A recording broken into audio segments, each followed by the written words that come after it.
আচ্ছা, আজকে আমরা DSE-3 রিসোর্স জিওগ্রাফি থেকে ফাংশনাল থিওরি অফ রিসোর্স টপিকটা ডিসকাস করব। সম্পদের কার্যকারিতা তত্ত্ব। আমরা প্রিভিয়াস ক্লাসে অলরেডি রিসোর্সের ডেফিনেশান, তার নেচার, তার ক্যারেক্টারিস্টিক্স অ্যান্ড অবশ্যই আমরা ক্লাসিফিকেশানও ডিসকাস করে নিয়েছি, ফলে তোমাদের একটা বেসিক আইডিয়া আছে। আজকে আমরা ফাংশনাল থিওরি অফ রিসোর্সেস আলোচনা করছি। দেখো, এই ফাংশনাল থিওরি অফ রিসোর্সেস বা সম্পদের কার্যকারিতা তত্ত্ব দিয়েছিলেন অধ্যাপক জিমারম্যান। সম্পদ আলোচনা হয়েছে মানে তোমরা বুঝতেই পারছো অধ্যাপক জিমারম্যান কে ছিলেন এবং সম্পদ সম্পর্কে উনার কন্ট্রিবিউশন কতখানি। উনি 1933 সালে এই থিওরিটি দিয়েছিলেন। উনার এই যে ফাংশনাল থিওরি অফ রিসোর্সেস তত্ত্বটা আলোচনা করলেই বা বিচার বিশ্লেষণ করলেই দেখা যায় যে ফার্স্ট ওয়ার্ল্ড ওয়ার এবং 3 দশকে যে বিশ্বব্যাপী বা ওয়ার্ল্ড ওয়াইড যে একটা ইকোনমিক ডিপ্রেশন ছিল, তার জন্য কিন্তু পুরো ইউরোপ এবং আমেরিকার মানুষকে সম্পদের অভাব সম্পর্কে কিন্তু সচেতন করে তুলেছিল এই থিওরির মাধ্যমে। এবং তারই পাশাপাশি উনি বলেছিলেন যে অর্থনৈতিক সংকট কাটিয়ে ওঠার জন্য কীভাবে মানুষ সায়েন্স, রিসার্চ, টেকনোলজির সাহায্যে সম্পদকে আরও ভালোভাবে বৈজ্ঞানিকভাবে ব্যবহার করা যেতে পারে, তার পথ উনি দিয়েছিলেন। ফলে জিমারম্যানের এই তত্ত্বটি যে শুধু পপুলার হয়েছিল তা নয়, ওয়াইডলি অ্যাকসেপ্টেডও হয়েছিল। আচ্ছা, এই থিওরির সেন্ট্রাল থিম কি, মেন বিষয়বস্তু কী ছিল না, পূর্বের মতোই সেই খুব প্রধান যে কথাটা, যে কোনো বস্তু বা পদার্থের কার্যকরী ক্ষমতাই কিন্তু তার যে ফাংশনালিটিটাই বা ফাংশন যখনই থাকবে সেটাই সম্পদ।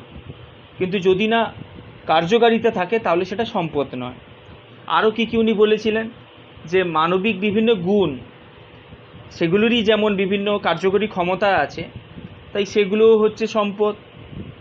যেমন আমরা মানসিক শ্রম, দক্ষতা, জ্ঞান, বুদ্ধি এগুলোর কথা বলতে পারি।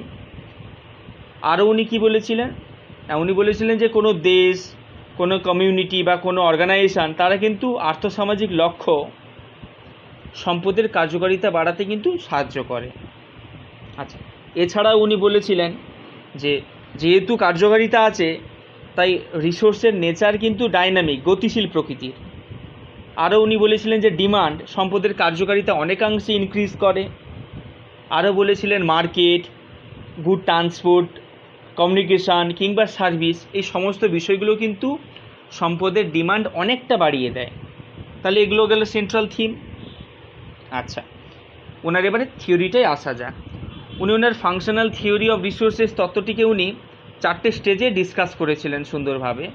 ফার্স্ট স্টেজ, প্রথম স্টেজে উনি কী বলেছিলেন, উনি বলেছিলেন যে রিসোর্স হচ্ছে এনভায়রনমেন্ট গিফটেড, পরিবেশ প্রদত্ত, প্রকৃতি থেকেই পাচ্ছি আমরা। এই সময় কী ছিল, সম্পদের কার্যকারিতা মোরলে সব জায়গায় সমান ছিল। এই সময় ফ্যান্টম ফাইল কিংবা কাল্পনিক যে স্তূপ, সেটার কোনো ধারণাই ছিল না। অর্থনৈতিক উন্নয়নের অনেক প্রাচীন পর্ব এটা। মানুষের সম্পদ সম্পর্কে ধারণাও খুব প্রাথমিক। মূলত যেগুলো সর্বত্র লভ্য যে সম্পদ, জল, বায়ু কিংবা সৌরশক্তি বা সূর্যের আলো, এগুলোকেই মানুষ ব্যবহার করে সন্তুষ্ট থাকত। এটা ছিল ফার্স্ট স্টেজ। আচ্ছা, সেকেন্ড স্টেজে উনি কী বলেছিলেন, উনি বলেছিলেন যে সম্পদ কিন্তু অনেক সময় কায়িক বা দৈহিক পরিশ্রমের দ্বারাও সংগৃহীত করা যেতে পারে। উনি বলেছিলেন যে সম্পদের কার্যকারিতা সম্পদের সংগ্রহের পরিমাণ ও বন্টনের উপর নির্ভর করে।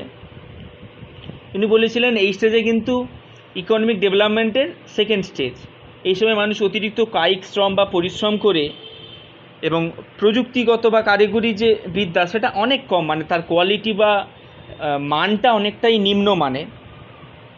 কিন্তু আদি পর্বের তুলনায় কিন্তু এই পর্যায়ে কিন্তু সম্পদের কার্যকারিতা একটু বৃদ্ধি পায়। ফলে সম্পদের কিন্তু যে অর্থনৈতিক উপলব্ধি ছিল সেটা পরিবর্তিত হয়েছে। এ প্রসঙ্গে আমরা চুকচি বা কোরিয়াক প্রমুখ ইউরেশিয়ার যে বিভিন্ন অর্ধযাযাবর মানব গোষ্ঠী ছিল, তাদের কন্ডিশনের কথা বলতে পারি। আচ্ছা, ফার্স্ট স্টেজের সাথে সেকেন্ড স্টেজে কিন্তু একটাই ডিফারেন্স, সেটা কি না, ফার্স্ট স্টেজে কিন্তু সম্পদ সম্পর্কে কিন্তু মানুষের একটা ইকোনমিক যে কনসেপ্ট, সেটা কিন্তু কিছুই ছিল না। কিন্তু সেকেন্ড স্টেজে কিন্তু মানুষ আস্তে আস্তে তার দৈহিক পরিশ্রমের মাধ্যমে কিন্তু সম্পদকে আরও ডেভেলপ করতে সচেষ্ট হয়। থার্ড স্টেজ, এটা কি না, এই সময় কিন্তু মানুষ অনেক বেশি বিভিন্ন টেকনোলজি বা কারিগরি দক্ষতার উপর নির্ভরশীল হয়ে পড়ে। এই সময় সম্পদের কার্যকারিতা ক্রমেই বাড়তে আছে, সম্পদের উপযোগিতা বাড়ছে, ফ্যান্টম পাইল তৈরি হয় এবং দেখা যায় যে অর্থনৈতিক উন্নয়নের কিন্তু একটি সর্বোচ্চ পর্যায়ে মানুষ প্রকৃতির দেওয়া যে সম্পদকে সেটাকে অল্প দৈহিক পরিশ্রম করেই কিন্তু বেশি প্রযুক্তি সাহায্যে মানুষ সেটাকে আরও নিত্য নতুন সম্পদে পরিবর্তন করছে, নতুন নতুন সম্পদ তৈরি করছে। ফলে এই পর্বে কিন্তু সম্পদের কার্যকারিতা সবচেয়ে বেশি বৃদ্ধি পেয়েছে, মানব সংস্কৃতি অনেক বেশি উন্নত হয়, আর্থসামাজিক উন্নতিও কিন্তু চরম পর্যায়ে পৌঁছায়। লাস্ট স্টেজ, এই পর্বে কিন্তু ওই টেকনোলজির সাহায্যে অতিরিক্ত সম্পদের ব্যবহারের ফলে কিন্তু এবং চাহিদা মেটানোর জন্য আস্তে আস্তে কিন্তু গচ্ছিত সম্পদ বা যেটা ফিক্সড রিসোর্স তার কিন্তু যোগান কমে আসে। ফলে সম্পদের আস্তে আস্তে কার্যকারিতা হ্রাস পায় এবং মানুষ এই সময় সম্পদের ইকোনমিক পারসেপশানের সাথে সাথে মানে অর্থনৈতিক উপলব্ধির সাথে সাথে কিন্তু পরিবেশ ভিত্তিক কিংবা এনভায়রনমেন্টের যে পারসেপশান বা উপলব্ধি সেটাও কিন্তু মেলবন্ধনের চেষ্টা শুরু করে, যার ফলে কি না মানুষের এই যে আর্থসামাজিক ডেভেলপমেন্টটা সেটা যাতে সাস্টেনেবল হয়। এবং এই স্টেজে আমরা বিভিন্ন উদাহরণও দিতে পারি এবং বোঝাই যাচ্ছে এই স্টেজে আমরা বর্তমানে পৌঁছে গেছি, যে কারণে কোল, আয়রন ওর বা খনিজ তেল এগুলোর কিন্তু পরিমাণ অনেক কমে আসছে তাদের যোগান।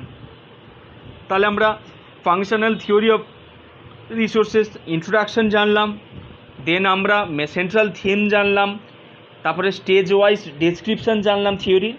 লাস্ট আরেকটা টপিক বলা যেতে পারে যে ফ্যাক্টরস কী কী ছিল। উনি যে ফাংশনেবিলিটি অফ রিসোর্সেস বা সম্পদের কার্যকারিতার উনি বেসিক্যালি 4টে ডিটারমিনেন্টস বা নির্ণায়কের কথা বলেছিলেন। কি কি? টেকনোলজি, ডিমান্ড, টাইম এবং অবশ্যই লোকেশান।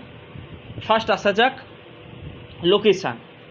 দেখো, সম্পদের কার্যকারিতা সম্পদের কিন্তু অবস্থান বা লোকেশানের উপর অনেকাংশে নির্ভর করে। এ প্রসঙ্গে উদাহরণ দেওয়া যেতে পারে যে সৌরশক্তি বা সোলার রেডিয়েশন সব জায়গায় পাওয়া যায়, কিন্তু এখানে এও বলে রাখা ভালো যে সব জায়গায় পাওয়া গেলেও সব দেশই কম বেশি ব্যবহার করছে, কিন্তু ট্রপিক্যাল রিজিয়নে কিন্তু সোলার রেডিয়েশনের আহরণযোগ্যতা অনেকটাই বেশি। আচ্ছা, আমরা প্রযুক্তির কথা বলতে পারি। প্রযুক্তি অনেকাংশে কার্যকারিতা বাড়িয়ে দেয়। যেমন প্রযুক্তির সাহায্যে কিন্তু কৃষিতে প্রযুক্তি ব্যবহার করেই কিন্তু আমরা যে ফুড প্রোডাকশান বা খাদ্যশস্যের যে বিভিন্ন ফুড ক্রপের প্রোডাকশান সেটা অনেকাংশে বাড়িয়েছি। যেই ফ্রুট প্রোডাকশান বেড়েছে বা বিভিন্ন খাদ্যশস্যের পরিমাণ বেড়েছে, ফলে কিন্তু তার হাত ধরে কিন্তু ফুড প্রসেসিং ইন্ডাস্ট্রিরও কিন্তু শুরু হয়। আচ্ছা, আমরা ডিমান্ডের কথা বলতে পারি।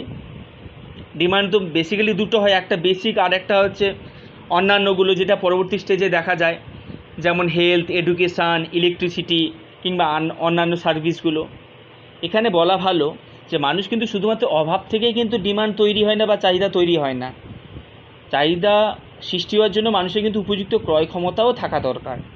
ঠিক আছে, কোনো পণ্য বা সম্পদের জন্য চাহিদা ক্রয় ক্ষমতা যেটা রয়েছে বা কেনার ক্ষমতা তার মধ্যেও থাকে, এটাকে আবার ইফেক্টিভ ডিমান্ড বলে। আবার এখানেও বলা চলে যে ডিমান্ড বাড়ার সাথে সাথে কিন্তু বিভিন্ন সাবস্টিটিউট তারও কিন্তু প্রয়োজন আছে বা তারও ডিমান্ড বাড়ে। যেমন আকরিক যে লোহা বা আয়রন ওর, তার পাশাপাশি কিন্তু বিভিন্ন স্ক্র্যাপ যে লোহা সেগুলোর কিন্তু ডিমান্ড যথেষ্ট বেশি আয়রন স্টিল ইন্ডাস্ট্রিতে। আর লাস্ট হচ্ছে সময়। সম্পদের যে কার্যকারিতা সেটাও কিন্তু সময়ের সাথে সাথেই কিন্তু পরিবর্তনশীল। সময়ের সাথে সাথেই কিন্তু যে বস্তুটা নিরপেক্ষ উপাদান ছিল সেটাই কিন্তু সময়ের সাথে সাথে কনভার্টেড হয়েছে ইনটু রিসোর্স বা সম্পদে পরিবর্তিত হয়েছে।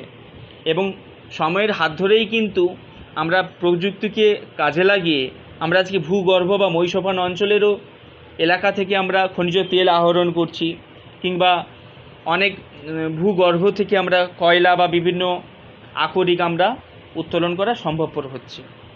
তাহলে বোঝা গেল আজকে আমরা তাহলে ফাংশনাল থিওরি অফ রিসোর্সেস ওটা ডিসকাস করলাম। Thank you.